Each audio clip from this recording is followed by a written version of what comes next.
Good morning, Ambiguity viewers. It's Taylor. It's Sunday. And today's topic is how I would go about teaching my children about gender when the time comes. I almost said gender. It's that time of day. But honestly, I'd really teach them with an open mind because I know my parents were very invaded and they took me to Provincetown, which is on the Cape, Massachusetts, and they like to make me take pictures of all the drag queens and all that stuff. Oh my god, it was so funny.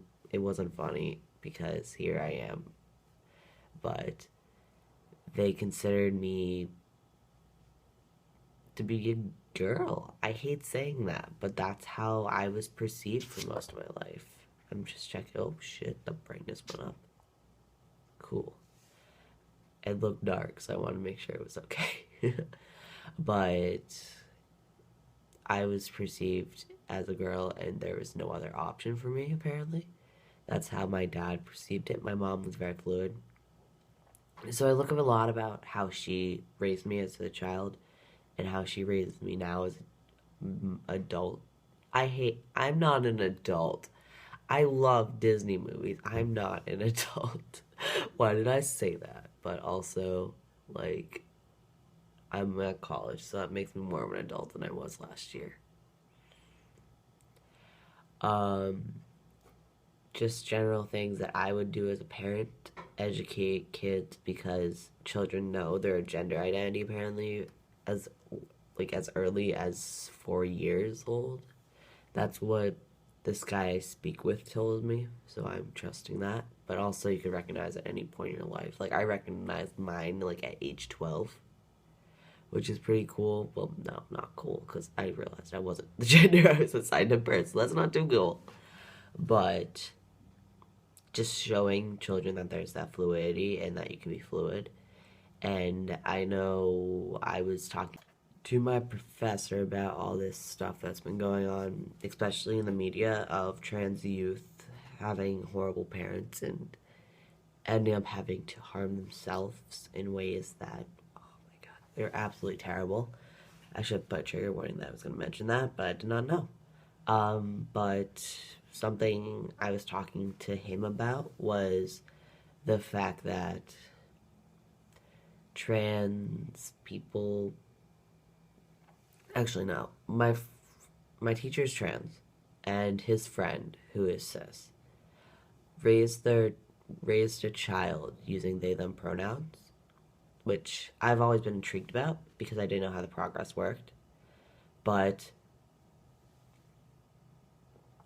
um uh, pardon me, I'm very tired and just going with it.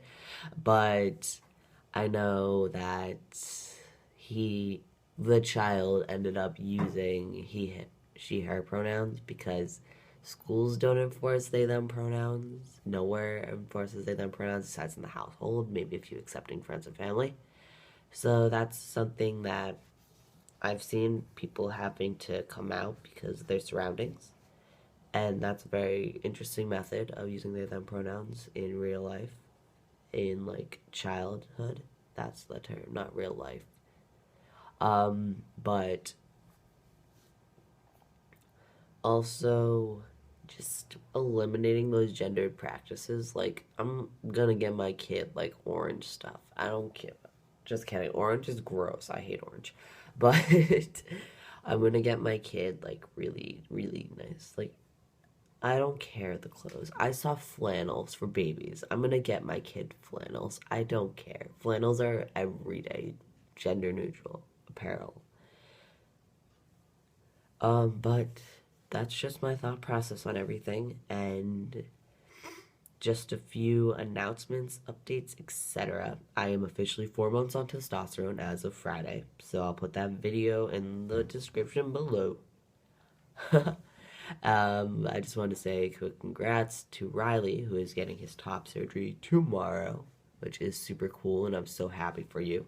Also, Kyler for starting T last week. I'm a week off, so it's last week. and Saren for his upcoming top surgery. But I'll probably say like congrats to that next week. Also, my consult for top surgery is on Tuesday. That is 2 days away, and I'm so excited.